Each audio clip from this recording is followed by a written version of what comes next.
Fish Creek Radio. You're listening to Scott Weichel, My Kind of Country, and a very special guest in studio with us today, local country music legend George Broad. George, how are you?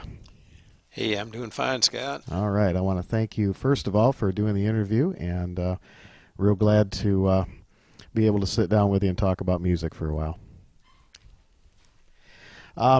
First question for you. Tell me how you first got interested in music. Well, I'm quite old, and we had a one-room school out here in the country, and we had a guy come from a music store with a little accordion and looked like a Gene Autry guitar, and I was 10 years old, and he got up in front and played a little bit on the accordion, a little bit on the guitar, and we had to run home, my brother and I, with a piece of paper stating that we could take 60 lessons, and after that the guitar would be mine and the accordion would be my brother's, and that's how we began way back. Wow, that's pretty amazing. So who were you listening to when you were growing up? What were some of the things you were listening to on? Well, my mother liked Eddie Arnold and the old country Carl Smith and Hank Williams and a little bit of Gene Autry, very little. Well, I'm sure you saw him in the movies too. Yeah. Or Rudolph the Red-Nosed Reindeer. You couldn't hardly escape that one. Right. So who else in your family is musical? Well, my younger brother that took the accordion lessons, he's a year younger than I am, and then I got another brother that's 10 years younger than I am, and his name is Butch, and he plays a pedal steel guitar. So do you play any other instruments besides guitar? No, just the radio. It's about all. I been playing for dances ever since I was about 12. When I see people tapping their feet and tapping their hands on the table, well, I know I'm doing the right thing. There you go. Were you when did you actually get your first band together? Well, my brother Bob and I started playing when we was 12, playing for I was 12, he was 11. He was a year younger than I am, but we started playing for dances at that time. Mm-hmm.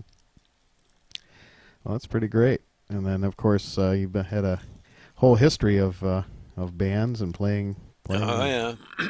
That was about 60 years ago. I was just thinking when we were taking lessons. Yeah, we had I remember the Tennessee 2+3. Yeah, started out at Tennessee 2+2, and then we added another one. In fact, we started out with the Tennessee 2. That was just Butch and I. And then we added a Tennessee 2.5, and we had a drum machine. He wasn't a person, so we just figured it was a Tennessee 2.5. There you go. Well, you don't have to pay him as much. Didn't have to pay him at all. I like that. So tell me, you've written some songs, and we're going to play some of your songs here today. One of my favorites is called The One You Wanted, and you and I get a chance to sing that together every once in a while. And tell me about the records you made and where you made them. And well, I wrote my first song back in 1967, and I was working for an asphalt company, and I'd think of a line, and I'd run back to I was a foreman at the time, and I'd run back to the truck and copy it down, and I eventually got it all made up. And I wrote 3 songs and went to Nashville in 1973 and recorded them. So those are you did the 45s. Did you actually do an album or just the 45s? No, I just done the 45s back then. They didn't seem to do too good. It was a 7-inch record with a 9-inch hole in it, I think. Well, I've got one of those. I've got The One You Wanted, and that's actually, I think, where I took the track that we're going to play today, right off of that record. So we're going to take a little break and listen to The One You Wanted by George Broad, and then we're going to come back and talk with him a little bit more. You're listening to My Kind of Country on Fish Creek Radio. Here is George Broad.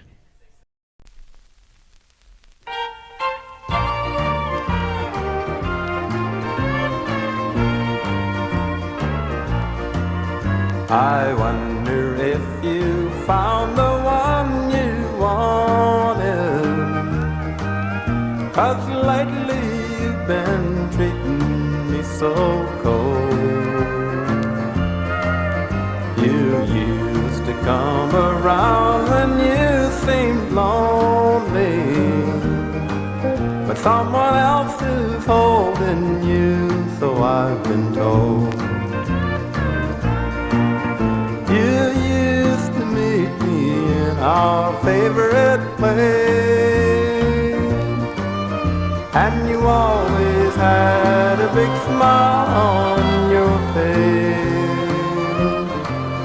So if you found the one you wanted this time, I hope his heart don't break in two like mine.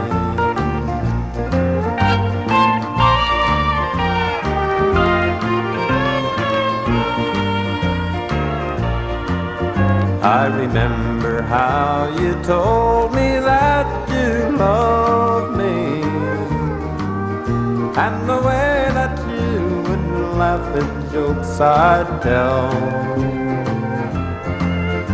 and how you promised that we'd never part, dear. But the one you wanted then must say farewell. You used to meet me in our favorite place, and you always had a big smile on your face. So if you found the one you wanted this time, I hope his heart don't break in two like mine. I hope his heart don't break in two like mine.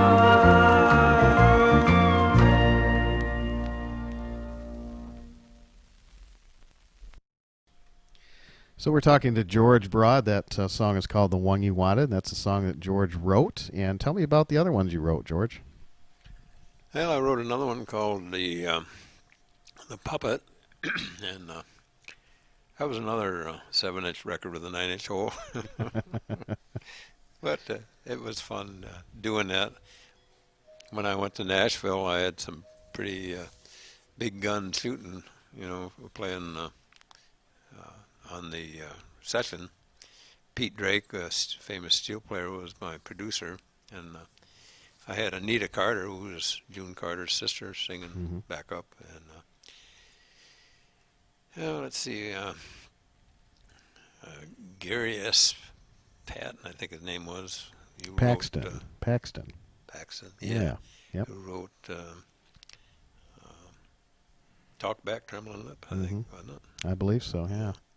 And He was a backup singer also. Yeah. Then I had not Sally West, but Dottie West's husband, Bill West, playing steel. They weren't married at that time. I think they already went through their divorce. So you had kind of the Nashville A team back at that time. A lot of the music you hear on our show, the people you're talking about, they're on those records. So that's pretty amazing. In fact, I had George Ritchie. That was Tammy Wynette's husband, playing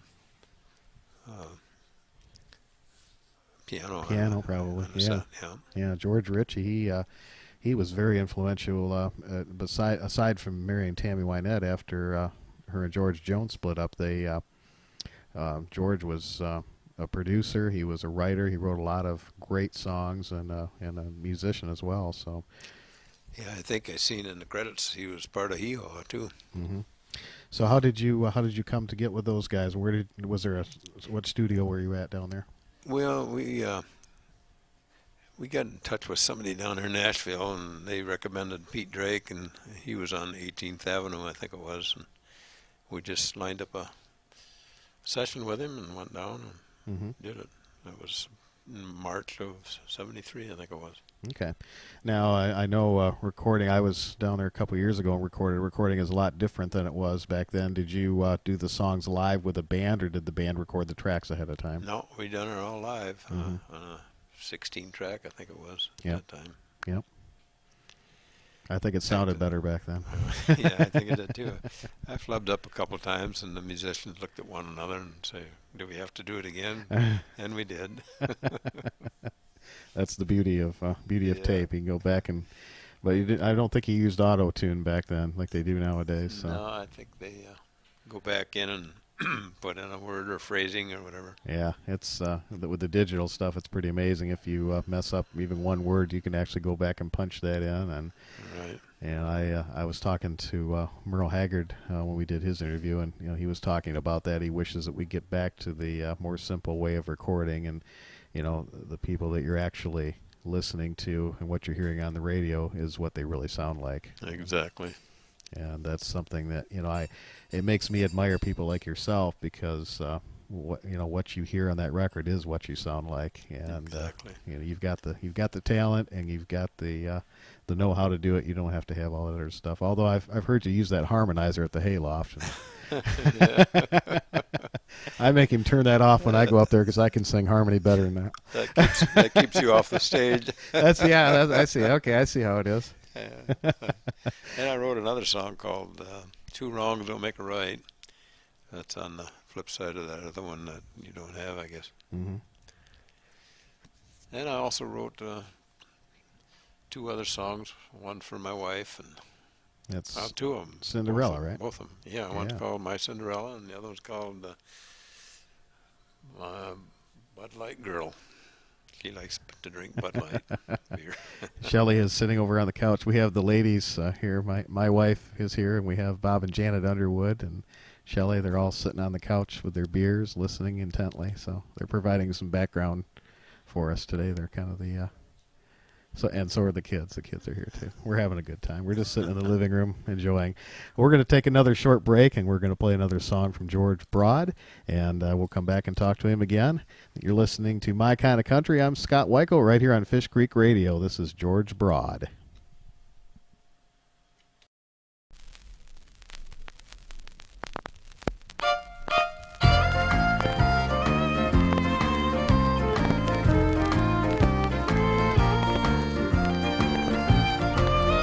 You pull a string and moms reach for you. You pull a string and they let go when you're through. But when the novelty is gone, you leave me all alone, like a toy that isn't any more fun. I'm like a puppet on a string. You got control of everything. I keep stumbling in a trance while I'm hoping there's a chance. I've got that burning feeling deep inside my heart. Play with me one more time, just so I won't fall apart.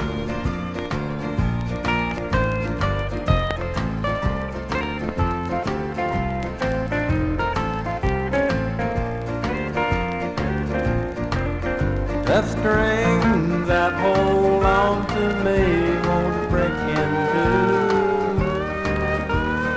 You like to say you're a good boy, but remember back when life on earth began, it was Adam that won and Eve that lost. I'm like a puppet on a string. You got control of everything. I keep stumbling in a trance while I'm hoping there's a chance. I've got that burning feeling deep inside my heart. Play with me one more time, just so I won't fall apart. Play with me one more time, just so I won't fall apart.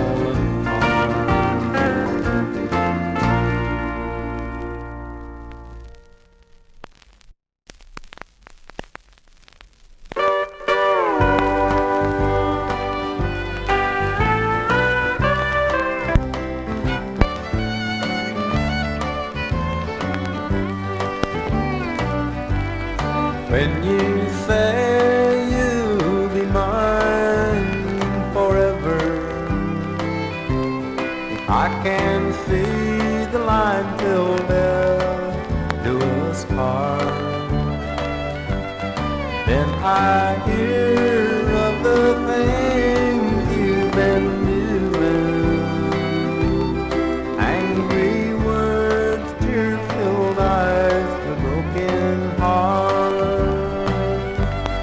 Too long won't ever make it right. Too warm, afraid to hold you tight. Too little that say I love you every night.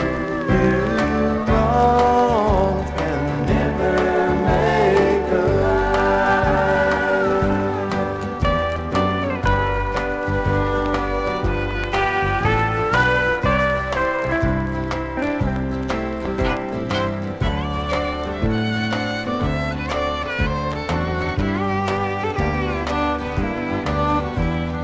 I like to be the one that's winning.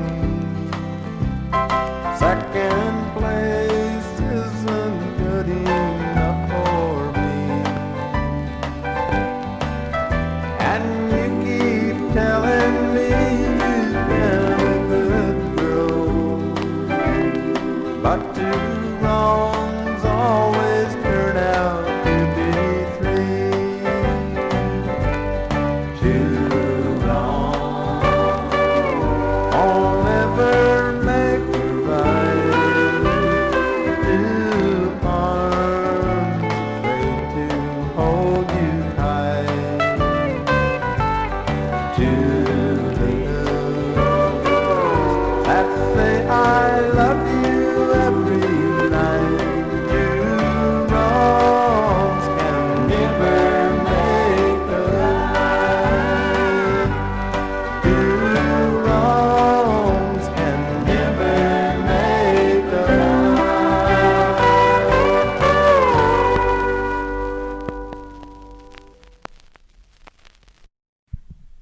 All right, that's George Broad, Fish Creek Radio. I'm Scott Weichel. You're listening to My Kind of Country, and we are talking today with country music star George Broad here in Traverse City, Michigan. And George, who are some of your favorite artists and some of your favorite songs? Well, every year there's somebody new. I went through them all. Carl Smith, right on down the line. Hank Williams, Ray Price, Merle Haggard, Buck Owens. I sing them all. So, what are your thoughts about country music today? Well, just like the Murder on Music Row, Mm-hmm. a lot of drums and guitars, mostly rock and roll beat. It don't go back to the original steel guitar and fiddle and like the old-fashioned Yeah, country songs. real country music, kind of what we Right. play on this show. Right. And if you're a local person, you'll know the Hayloft Inn, and if you go up there any given or every other month, I should say, any given Friday or Saturday, you can hear George along with his brother Butch playing classic country music, and they've been doing that for how many years have you been at the Hayloft now? Well, I've been there 19 so far. Butch has been there a little longer. I was in a different band, back and forth. We both kind of went different directions, and but we're back together now. Together again, huh? Yeah, that's right. We do that one too. I think you do them all. I've always and still do enjoy going up to hear you guys play, and it's kind of refreshing to go in and know exactly what you're going to hear, and it's the stuff that you enjoy hearing, and it's done well and done authentically, and I think I speak for most people when I say it's nice to be able to still go out and hear that kind of music. It's getting to be a rarity nowadays. Yeah, I keep telling everybody I'm a famous country western singer, but a lot of people don't believe me, and I have to keep reminding them. Well, now that you've been on Fish Creek Radio on my show, that's going to skyrocket you right there, buddy.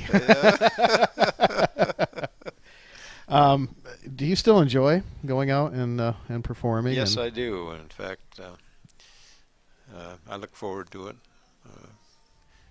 10, 15, well, more like 30 years ago, I used to play 3 nights a week, and when Wednesday would come, I would have 2 or 3 more songs to add to my repertoire, Mhm. Yeah. But I carry a book a lot of times that I have to read the song so that I get the right words in. When you play so many of them, it's hard to remember all the words. Yeah. Well, you certainly I don't think I've ever stumped you in a song. And the cool thing is you play them too. You're not just singing them, but you're playing them too. Oh yeah. And I've always been amazed how fast you can pick up on a song, and you've got a real good ability to judge what key a person should do a song. And I've seen you do it right on stage with a singer that might not have the experience of working with a band. And I've watched you do a key change to because you figured out that person can sing it a lot easier in that key. And that's kind of a cool thing. I suppose that comes from years of being able to pick out the voices and pick out the music and figure that kind of thing out. Yeah, we invite people that like to sing, get up in front of an audience, and it's surprising. Some people are pretty good at it, and then there's a type that you kind of Then there's me. hurry them through. But it's fun. Oh yeah. And they like to be up on stage. They're pretty nervous the first song, but if they're any good, they start relaxing after second or third.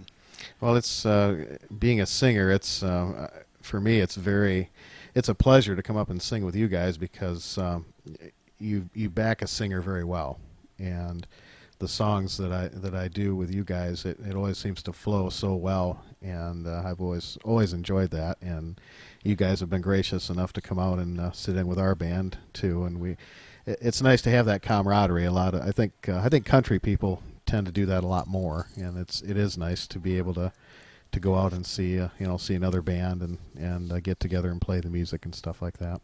Now, you're not quite as good as I am, but well, I'm getting there though. Pretty close I've got, match. give me another 30 years, I'll get there. There you go. I got just one more question for you. This is kind of an interesting one I thought of, and I'd like you to tell our listeners. You had a famous country music star playing at your wedding, I do believe. Yes, we did. My wife and I got married 16, going on 16 years, and we had... we're counting right now as we're trying to get the number right here. Joe Stampley. There you go. His band, the Fat Cats, they called it. Yeah. Yeah. From Mo and Joe. Well, we had Joe. Yes, it was very good. It was an interesting night. In fact, I got up and sang "Hey Joe" with him, and he was kind of shocked, and he called me back up. We had to do it twice. Is that right? That's pretty cool. Yeah. That's pretty cool. So you filled in for Mo that night. You did Mo's part, huh? Evidently, yeah. I don't know where Mo fit in, but I sang with him. George, I want to thank you. I've enjoyed sitting with you here tonight, and it's been a nice evening. And I appreciate the friendship and the music, and especially you taking the time here. And you've, I think, the world of both you and Shelley and your family are good people, and we're very happy to be associated with you. Thank you, Scott. Appreciate it. Here you go. Here's your chance.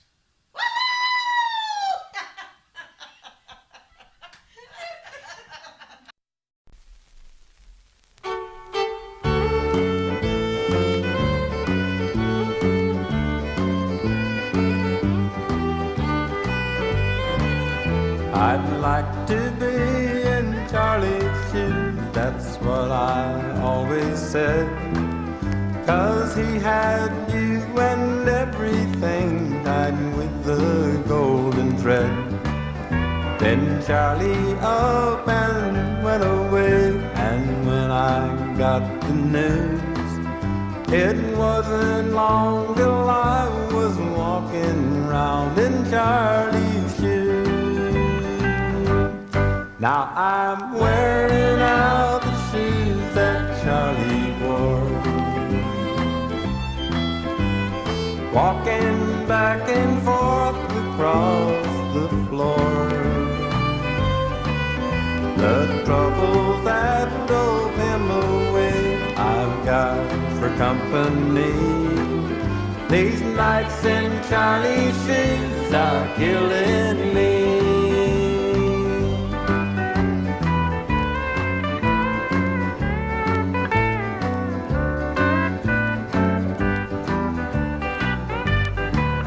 The greener grass that turned our head so swiftly did turn brown, and every little dream I built you're always tearing down. I never knew old Charlie could have so many tabs of disappointed sorrow, and I wish he had them back. Now I'm wearing out the shoes that Charlie wore, walking back and forth across the floor. The trouble that stole him away, I've got for company. These nights in Charlie's shoes are killing me. These nights in Charlie's shoes